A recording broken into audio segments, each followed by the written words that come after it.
बिस्मिल्लाहिर्रहमानिर्रहीम। आज तक के मुअज़्ज़ज़ नाज़रीन अस्सलामु अलैकुम। अब किस नंबर 214 मुलाहिज़ा फरमाएं। मुझे तुम्हारी ख्याल आराई या अंदाज़ों से कोई दिलचस्पी नहीं। वो दायरे में पेश कदमी करते हुए बाहमी फासला बतदरीज कम करते हुए बोला, रियाद अली ने हमें सब कुछ बता दिया है। अगर तुमने कादर बख्श और फैज़ के बारे में मुझे ना बताया तो मैं तुम्हारा वो अशर करूंगा। रियाद अली वही शख्स था जिसे मैंने व्हाइट हाई रोफ की ड्राइविंग सीट पर मखसूस दाव आजमाते हुए अंटा गफील कर दिया था। इस शख्स की बात से जाहिर हुआ कि रियाद होश में आने के बाद अपने कैंप में पहुंच चुका था। मैंने नंचकू बरदार दुश्मन की स्टेपिंग पर निगाह रखते हुए पूछा, रियाज ने आंख खोलने में बहुत देर लगा दी क्या? तुम्हारे पास मोहम्मद मनशा के पास इस किस्म के बोधे अदाकार हैं। तुम इस किस्म की इश्तियाल अंगेज बातें करके मुझे गुस्सा दिलाने की कोशिश ना करो वहीदान। वो घूर कर मुझे देखते हुए बोला, तुम सीधी तरह मेरे साथियों के बारे में बताते हो या मैं कोई उल्टा तरीका इस्तेमाल करूं? मुझे उल्टा तरीका ज्यादा रास आता है, मैंने ठोस लहजे में कहा। बेहतर यही होगा अपने इरादे पर अमल कर डालो। वैसे तुम्हारी इतला के लिए बता दूं कि तुम्हारे मतलूबा दोनों बंदे उस कोठी में मौजूद नहीं है। तो फिर कहाँ हैं? उसने जारियाना अंदाज में पूछा। वो वहां है जहाँ की तुम्हें खबर नहीं। मैंने उसके स्टेप की मुनासबत से मुवाफिक स्टेप उठाते हुए कहा। वो सिटपटाए लहजे में बोला, मैं वही तो जानना चाहता हूँ, वो इस वक्त कहाँ है? वो दोनों फाजिया कॉलोनी वाली उस कोठी में हैं जहां उन्होंने मुझे घेरने की कोशिश की थी। तुम झूठ बोलते हो, वो दुरुस्त लहजे में बोला। यहाँ आने से पहले हम वहां गए थे। हमने उस कोठी का कोना कोना छान मारा लेकिन कादर बख्श और फैज अहमद का कोई सुराग नहीं मिला। मैंने उन्हें वहाँ बड़ी हिफाजत से रखा है, मैंने ठहरे हुए लहजे में कहा। उन्हें पाने के लिए तुम्हें मेरे साथ फाजिया कॉलोनी वाली उस कोठी पर जाना होगा, लेकिन एक मसला है। क्या मसला है? वो मेरी बातों में आते हुए संजीदगी से बोला। तुम इस हालत में जीते जागते वहां नहीं जा सकते, मैंने मानी खेत अंदाज में कहा। तुम्हें उस मुकाम में दाखिले की शराइत पर पूरा उतरना होगा, यानी बेदस्तो पा होना पड़ेगा। वो भिंदाए हुए लहजे में बोला, ये क्या बकवास है? अगर मेरी बात का यकीन नहीं तो जरगल से पूछ लो, मैंने जरगल की तरफ इशारा करते हुए कहा। इसने तुम्हारे दोनों साथियों की हालत का मुशाहिदा किया है। वो इस कैफियत में है कि मेरी मर्जी से जीते हैं, मेरी मर्जी से मरते हैं। फिर मैंने जरगल को मुखातिब करते हुए कहा, तुम कब तक रिवाल्वर को इस बरदूर पर ताने बैठी रहोगी?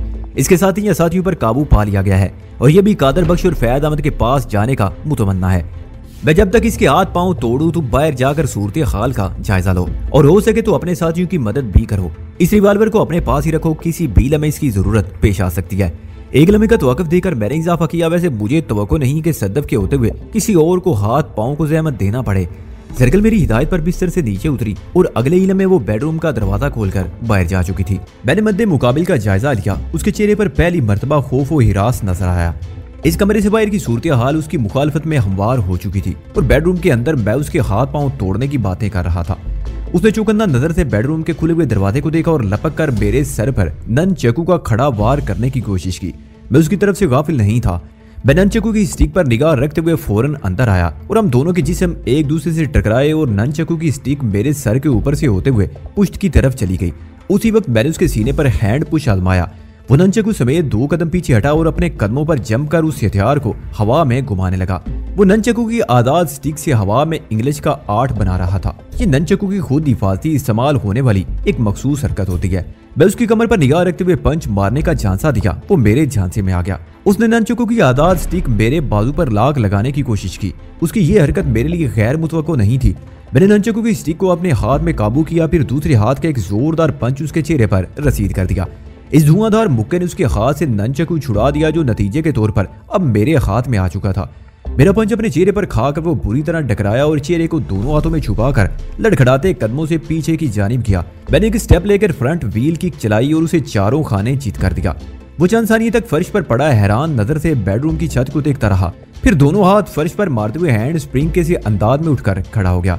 मैंने ननचकू को हाथ में लेने के बाद एक लम्हे के लिए कहीं ठहरने नहीं दिया। वो किसी विंडमिल पंखे की मानिंद मेरे हाथों में गर्दिश कर रहा था। मैंने अपनी जिंदगी में ब्रूस ली से ज्यादा ननचकू का माहिर और कोई नहीं देखा। शाओलिन टेंपल में मैंने ब्रूस ली के हॉरर स्टाइल की वीडियो देखी और उसके बहुत से स्टेप को अपने फन में शामिल कर लिया। इस वक्त भी मैं ननचकू के जुगर्दशी कमालात दिखा रहा था। उन्होंने मद्दे मुकाबिल को वर्ताए हैरत में डाल दिया। ननचकू मेरे एक हाथ से दूसरे हाथ में जाते हुए खूबसूरत फॉर्मेशन पेश कर रहा था। दोनों स्टिक बारी बारी हवा को चीरती तो एक मखसूस किस्म की शाई शाई की आवाज पैदा होती। यूं महसूस हो रहा था जैसे कोई जालिम और चाबक 10 शख्स हवा पर कोड़ा धनी कर रहा हो। मैं चलना माती का ये बर्क रफ्तार मुजाहरा करके थमा तो मद्दे मुकाबिल को जैसे होश आ गया। वो पलके झपकाकर मुझे तकने लगा। फिर इससे पहले कि मैं उस पर कोई अटैक करता, उसने एक इंतहाई बुज़दिलाना हरकत की। उसने एक लम्हे को ठिठक कर मुझे देखा और बेडरूम के खुले हुए दरवाजे की जानिब दौड़ लगा दी। ये उसकी एक इज़्तिरारी हरकत थी। उसे यकीन हो चला था कि वो इस कोठी में दाखिल होकर बुरी तरह फंस चुका था। उसे अपने बचाव की कोई सूरत नजर ना आई तो फरार ही में उसने आफियत जानी। मैं इतनी आसानी से उसे निकल भागने का मौका नहीं दे सकता था। मैंने अपनी जगह से एक नीची परवाज की और किसी चीते के मानद जस भरकर उसकी जानिब लपका। उसी वक्त मुझे बेडरूम के खुले दरवाजे में सद्दफ की झलक नजर आई। वो मेरी ही तरफ आ रही थी। इस परवाज के नतीजे में मैं फरार होने वाले शख्स को छापने में कामयाब हो गया और हम दोनों आमने सामने आती हुई सद्दफ से जा टकराए। हमारा तसादुम बेडरूम से बाहर हुआ था। सबसे पहले सद्दफ फर्श से उठी और किसी बिफरी हुई शेरनी की मानिंद वो मफरूर पर टूट पड़ी। मुझे यकीन करना पड़ा कुदरत ने सद्दफ को डॉक्टर बनने के लिए पैदा नहीं किया था। मैं उसके ख्यालात से मुत्तफिक हो गया कि वो अपने बाप की फरमाइशी ख्वाहिश पर एक गलत फील्ड में चली गई थी। इस वक्त वो किसी फील्ड मार्शल से कम नजर नहीं आ रही थी। वो शख्स की इतने शानदार तरीके से दुर्गत बना रही थी कि मुझे खामोश तमाशाई का किरदार अदा करना पड़ा। सद्दफ के सामने एक मार्शल आर्टिस्ट था, इसलिए भी उसे अपने फन के जोर दिखाने का भरपूर मौका मिल रहा था। मैंने देखा सद्दफ के अटैक में मार्शल आर्ट से ज्यादा जिम्नास्टिक शामिल थी। वो हवा में उल्टी सीधी कलाबाजियां लगाकर दुश्मन का सबा सत्यानाश मार रही थी। थोड़ी देर में मंशा के उस नमकख्वार ने हाथ पांव छोड़ दिए। वो जमीन पर बेबस पड़ा बुरी तरह कांप रहा था। गनीमत था कि वो बेहोश नहीं हुआ था, जबकि इमरान नामी उसके पहलवान नुमाज साथी को सद्दफ ने लहूलुहान करके गहरी बेहोशी में पहुंचा दिया था। सद्दफ हाथ झाड़ते हुए एक तरफ हटी तो मैंने उस शख्स के नजदीक पहुंचकर कहा, तुम्हारा नाम क्या है? जमशेद। उसने नकात अमेज लहजे में कहा। सिर जमशेद या जामे जमशेद? मैंने जहरीले लहजे में कहा। बहरहाल अब तुम इस कंडीशन में आ चुके हो कि तुम्हें तुम्हारे सांड नुमाज साथी के हमरा वहां पहुंचा दिया जाए जहां तुम्हारे मतलूबा 2 बंदे कादर बख्श और फैज अहमद पहले से मौजूद हैं। ये तुम अच्छा नहीं कर रहे हो वजदान, वो तंबी वाले अंदाज में बोला। मंशा साहब से दुश्मनी तुम्हें बहुत महंगी पड़ेगी। मैंने कहा, मैं दोस्ती और दुश्मनी का कारोबार करता हूँ और इसमें महंगा सस्ता नहीं देखता। ये सोचना तुम्हारे पास मंशा का काम है उसने मुझे छेड़ कर घाटे का सौदा किया है या फिर मार्केट लूट लिया है। तुम हमारे साथ ही वापस कर दो, हम अपनी राह बदल लेंगे। उसने कहा। मैंने कहा, तुम इस राह पर अपनी मर्जी से आए हो, मेरी मर्जी के बगैर तुम राह नहीं बदल सकोगे। और ये बात भी ज़हन में रखो कि ज़ेरे दाम आए किसी भी शख्स को मुतालबे या तजवीज़ का हक नहीं होता। तुम्हारे और तुम्हारे बास मंशा के बारे में जो भी मैं फैसला करूंगा वो मैं ही करूंगा, इसलिए अब तुम अपनी चोंच बांधी रखो तो तुम्हारे लिए बेहतर होगा। मैं तुम जैसे मनहूस परिंदे की चोंच काटने और जड़ से उखाड़ने के 101 तरीके जानता हूँ। उसे अहम कर मुझे तकने लगा। इस वक्त जरगल अल्लाह दीता के साथ बालाई मंजिल पर आ गई। सद्दफ ने अल्लाह दीता से मुखातिब होते हुए इस्तफसार किया, शिकार का क्या हाल है? मैंने चौंक कर सद्दफ को देखा और अल्लाह दीता के जवाब देने से पहले पूछ लिया, कौन सा शिकार सद्दफ? इमरान जमशेद तो ये पड़े हैं। फिर मैंने बैरूनी हमलावरों की जानिब भी इशारा कर दिया।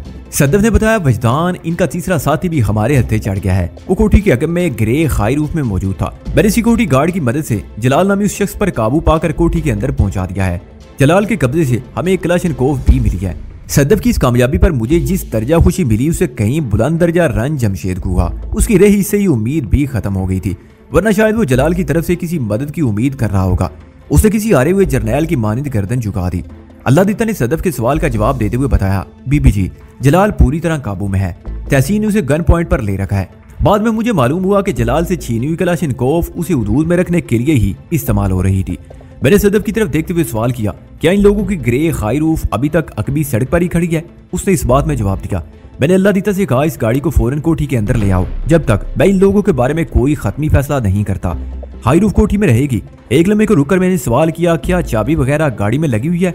जी हाँ, चाबी इग्निशन में मौजूद है, अल्लाह दीता ने कहा। तब फौरन मेरी हिदायत पर अमल किया जाए। मैंने तहमकाना लहजे में कहा। आइंदा 15 मिनट में हम सब फरीद पाशा की कोठी की ज़ेरी मंजिल पर पहुंच चुके थे और दुश्मन की आमद का जरिया वो ग्रे खाई रूफ भी कोठी के अंदर अपनी जगह बना चुकी थी। मैंने सिक्योरिटी गार्ड को गेट पर चौकस रहने की ताकीद की और मंशा के भेजे हुए तीनों अफराद को एक बाथरूम में बंद कर दिया। उन्हें इस जरूरी कमरे में पहुंचाने से पहले मैंने तहसीन और अल्लाह दीता की मदद से उनके हाथ पुश्त पर अच्छी तरह कसकर बांध दिए थे। उनमें से इमरान हनूज बेहोश था, जबकि जमशेद और जलाल भी किसी किस्म की मुज़ाहमत के काबिल नहीं थे, लेकिन एहतियात लाजम थी, इसलिए मैंने उनके हाथों को नायलून की बंदिशों के सपुर्द कर दिया। वो तीनों तसल्ली बख्श अंदाज में वाशरूम नशीन हो चुके तो मैंने तहसीन से कहा, तुम ये गन जरगल के हवाले कर दो और खुद जाकर आराम करो। तुम हमारी खातिर अपना हनीमून खराब ना करो। वहाँ बेडरूम में आमना तुम्हारे लिए फिक्रमंद होगी। नौबेअता दुल्हन को इंतजार और तशवीश की इन मंजिलों से गुजारना ठीक नहीं। वहीदान साहब, आमना वाकई इस वाक़े से बहुत खौफज़दा है, तहसीन ने कहा।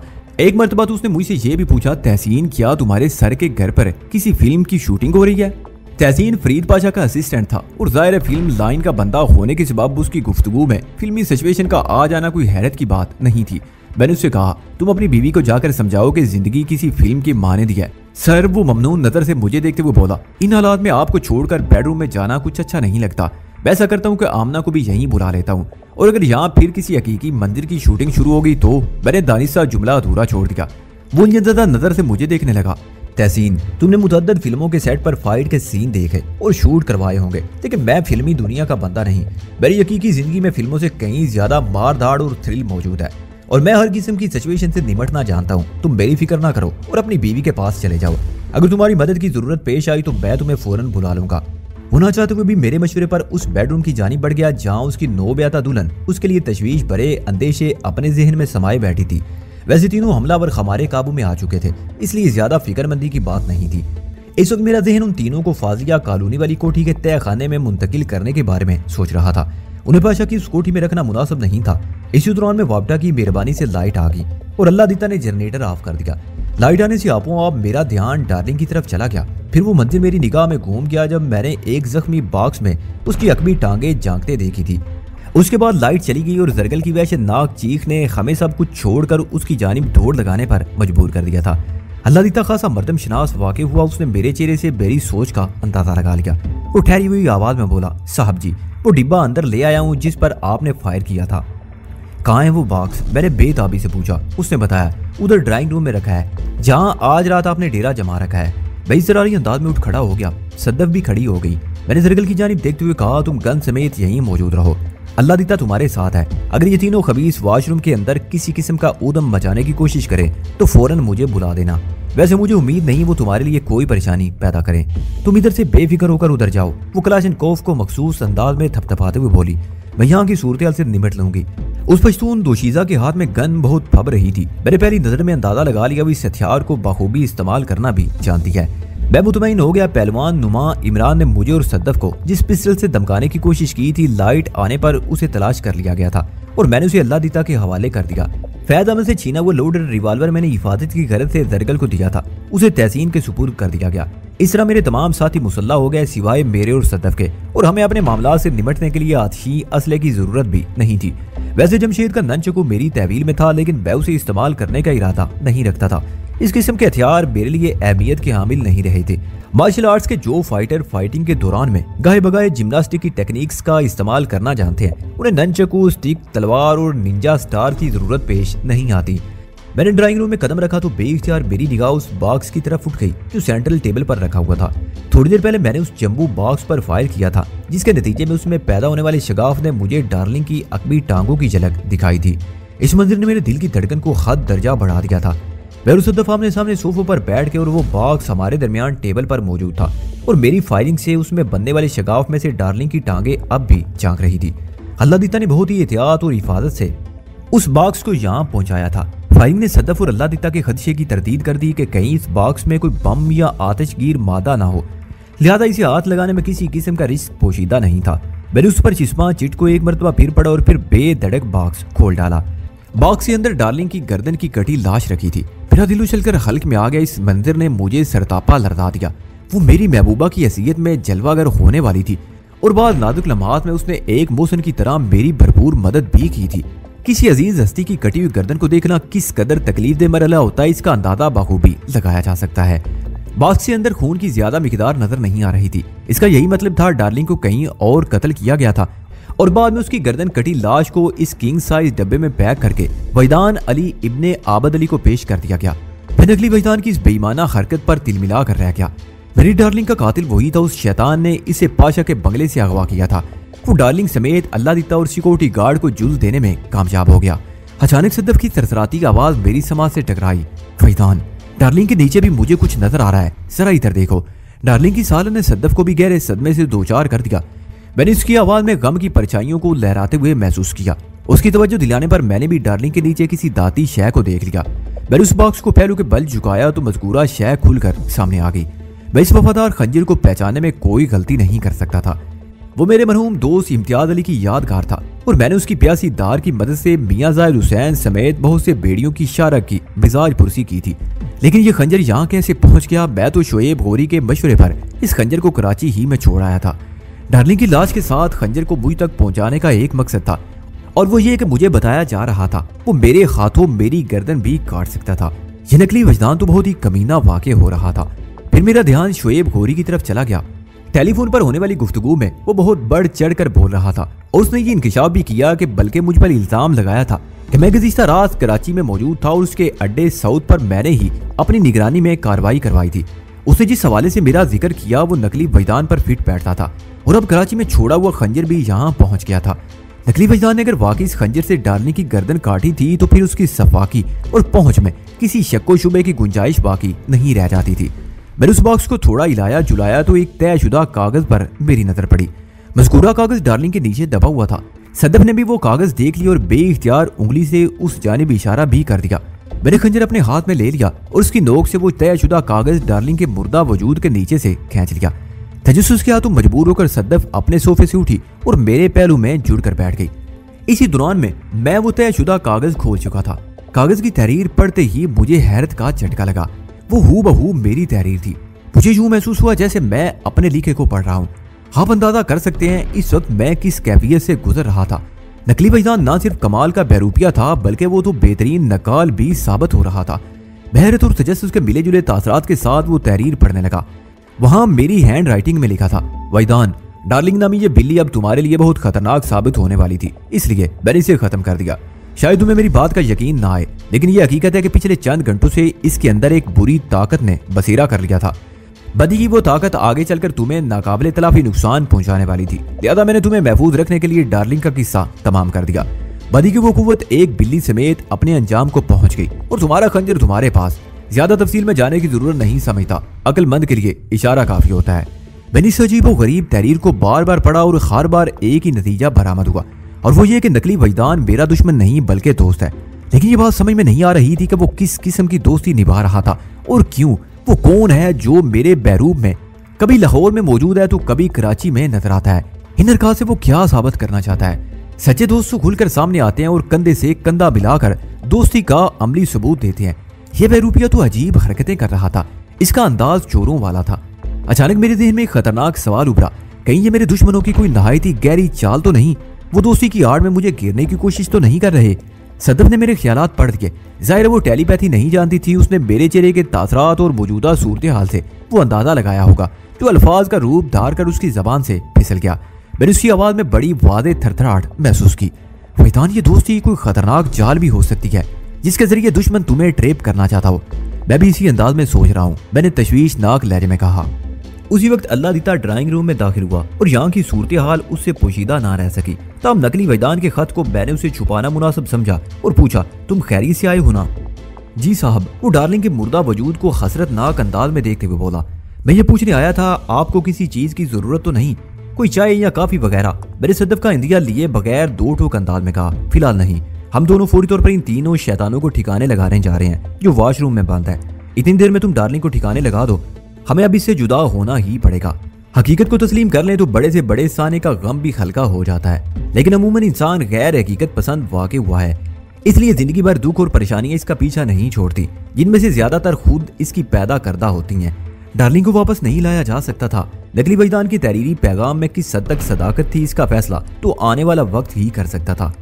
हल्ला दीता चलने में खामोश रहा, फिर तशवीशनाक लहजे में पूछने लगा, साहब जी, ये बिल्ली तो मर चुकी है, मैं इसे कहीं भी ठिकाने लगा दूंगा, क्या आप भी इन तीनों के ठिकाने लगाने? उसने जुमला नामुकम्मल छोड़ा और सहमी हुई नजर से मुझे तकने लगा।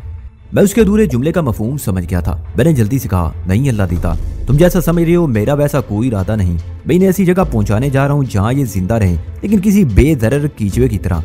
फरीद पाशा के आने तक इन्हें जिंदा रखना जरूरी है। पाशा ही इनके बारे में कोई हतमी फैसला करेगा। वो कदरे मुतमईन नजर आने लगा। मैंने कहा, हम वापसी में ज्यादा देर नहीं लगाएंगे, तुम अच्छी सी चाय बनाकर पिला देना, इस रात की सारी खौफ दूर हो जाएगी। फिर मैं सद्दब के साथ उस कमरे में आया जिसके मुलिका वॉशरूम में तीनों हमलावर मुकीद थे। जरगल ने मुझसे पूछा, वजदान, इनके बारे में तुमने क्या फैसला किया है? वो कलाशिनकोव थामे बड़ी चाको चौबंद और अलर्ट दिखाई दे रही थी। मैंने कहा, फिलहाल तो मैं इन्हें इसी खुफिया मुकाम पर पहुंचाने वाला हूं जो तुम्हारा देखा वाला है, और जहां इनके दो साथी पहले से मौजूद हैं। ये उन्हीं के ढूंढते डांटते तो यहाँ पहुंचे हैं। किसी भूले भटके मुसाफिर को राह दिखाना तो सवाब का काम है। उसे मानी खेज अंदाज में गर्दन हिलाई और खामोश हो गई। मैंने अल्लाह दीता से कहा, तुम निशान पेट्रोल को गहराई से बाहर निकालो, मैं आ रहा हूँ। उसके बाद मैंने तहसीन और जरगल को चंद जरूरी हिदायत दी। फिर तहसीन और अल्लाह दीता की मदद से हमने जेरे हिरासत उन 3 अफराद को हैवी ड्यूटी जीप के अंदर पहुंचा दिया। इस मौके पर सिक्योरिटी गार्ड उमर दीन ने बहुत ताउन किया। मैंने कोठी से रुखसत होने से पहले उसे चौकन्ना रहने की तलकीन की। उमरदीन खासा समझदार गार्ड था, उसके साथ ज्यादा दिमाग नहीं खपाना पड़ता था। जब हमारी जीप कोठी से रुखसत हुई तो रात के 2 बज रहे थे। गोया हफ्ते का दिन शुरू हो चुका था। सरे शाम जिस खुनकी ने लाहौर की फजा में अपनी आमद का ऐलान किया, वो रात के तीसरे दोपहर अच्छी खासी ठंड में बदल चुकी थी। मेरे साथ गर्मी सर्दी का ज्यादा मसला नहीं था। मेरी तरबियत इस अंदाज में हुई थी कि मौसमी सख्तियां मुझे ज्यादा परेशान नहीं करती थी। अलबत्ता सद्दफ को मैंने सुकड़ कर बैठे देखा तो कहा, अच्छा होता तुम कोठी से रवाना होते वक्त कोई गर्म शाल वगैरह ले लेती। मैं किसी गर्म कपड़े की जरूरत महसूस नहीं कर रही। वो मजबूत लहजे में बोली, ये स्वेटर काफी है। सद्दफ ने चुस्त जीन्स पर सफेद खाई नेक लूज स्वेटर पहन रखा था। मैंने कहा, अगर तुम्हें सर्दी नहीं लग रही तो यूं सुकड़ सिमट कर क्यों बैठी हो? नहीं, ऐसी तो कोई बात नहीं। वो जल्दी से अपने बदन के जाविये तब्दील करते हुए बोली। मैं समझ गया, वो औरत की मखसूस नफ्सियात के जेरे असर इस अंदाज में बैठी थी। वो मौजू बदलते हुए बोली, क्या हमें बहुत ज्यादा दूर जाना है? सद्दफ ने अपने सवाल में बड़ी अक्लमंदी का सबूत दिया और मतलूबा मुकाम के बारे में नहीं पूछा।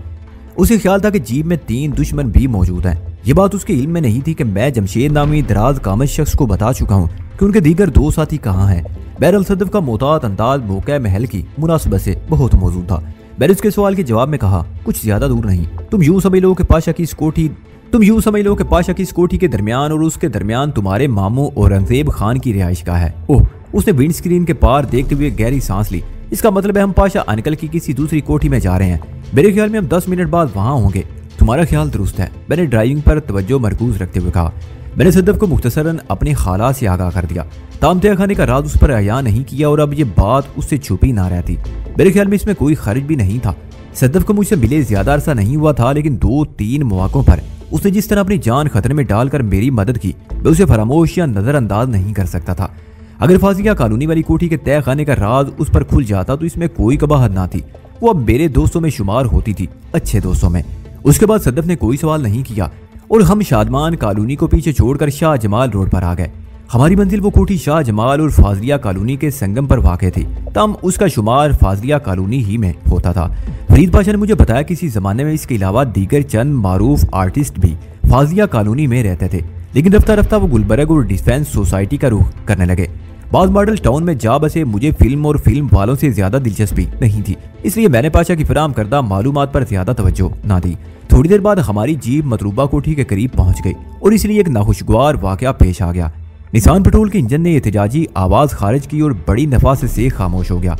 मैंने मजबूरन जीप को रोड से नीचे उतार लिया। मुझे इसी दौरान में इतना वसी मौका मिल गया कि स्टीयरिंग घुमाकर जीप को एक जानिब कर लूं और वो मुकाम कोठी से 100 गज के फासले पर होगा।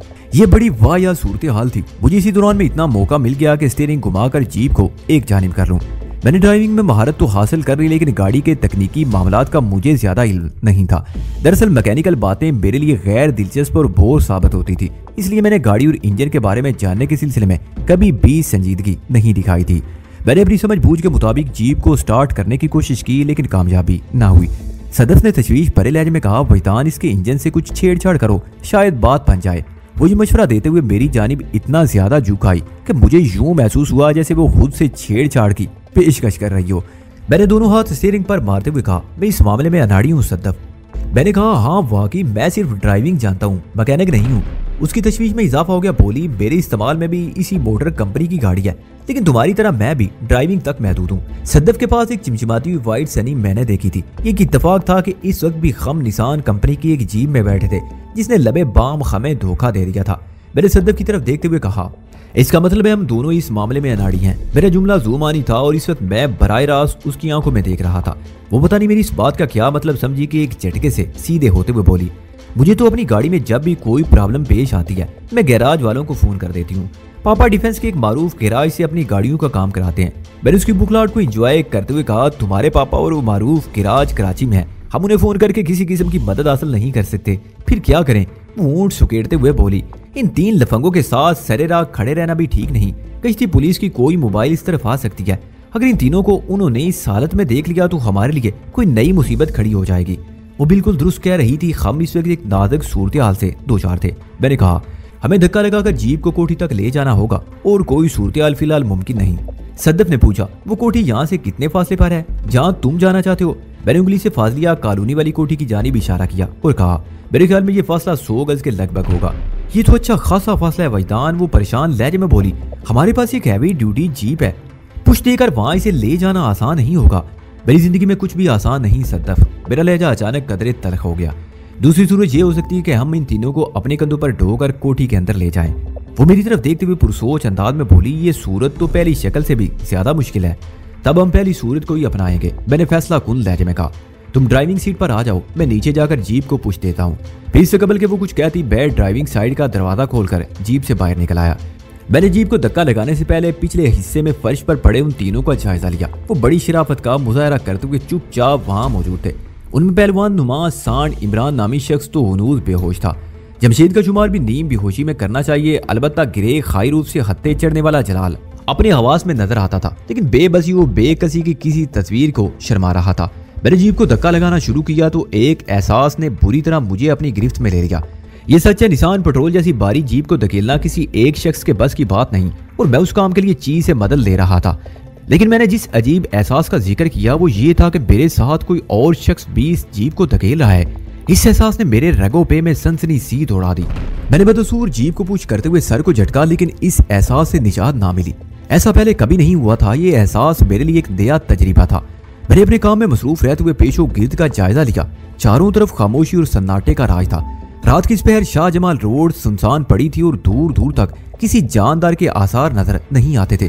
उसके बावजूद भी मैं अपने एहसास से छुटकारा नहीं पा सका था।